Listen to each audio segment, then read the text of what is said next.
Hey guys, this is Scott. Thanks for checking out this video. I'm at a high school football game in Northeast Kansas in early October. The weather's great. It's going to be a fun night. You can see the band coming on behind me in the background.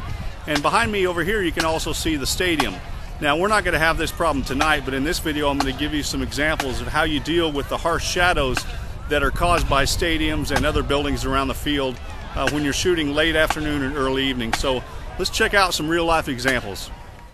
You can see here this is a press box and suites at a football stadium.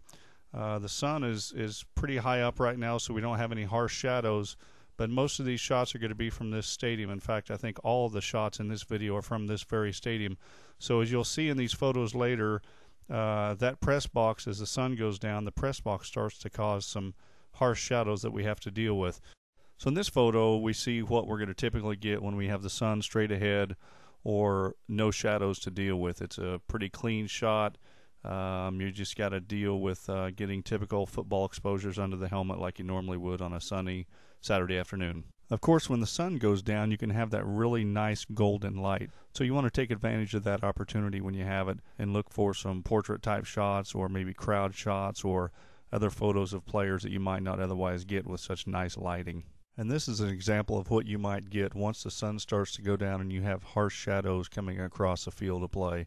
As you can see in this photo, most of both of these athletes are in the shadows, but you have the top portion of that running back still in the light. So this is a situation where I would shoot in aperture priority mode or AV mode and let the camera decide what the shutter speed is going to be based on whether I'm shooting in the shadows or in the sunlight. I'm going to set my aperture and my ISO settings to the point where I know I'm going to have the high enough shutter speeds necessary to stop action. This is another example of the action that's in the shadow, but you can see right behind where these players are, you've got the sun. So again, I'm going to shoot in aperture priority mode and let the camera decide whether it's going to adjust the shutter speed based on if it's in the shadow or the sun. This is a shot of a wide receiver coming right at the camera. The exposure on that athlete is pretty nice, but you can see in the background down low, you can see that the sun is coming across the field of play.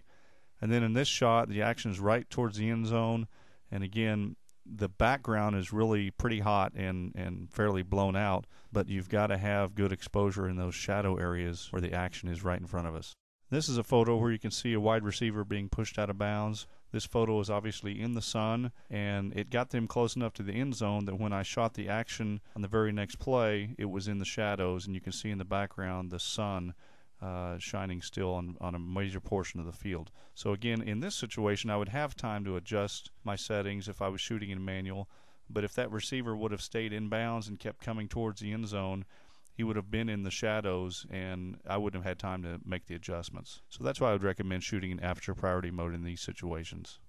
I think that about does it for this video. I appreciate you stopping by and checking this out. If you have any suggestions or comments for future videos or have any questions, don't hesitate to shoot me an email. Thanks for stopping by. Happy shooting.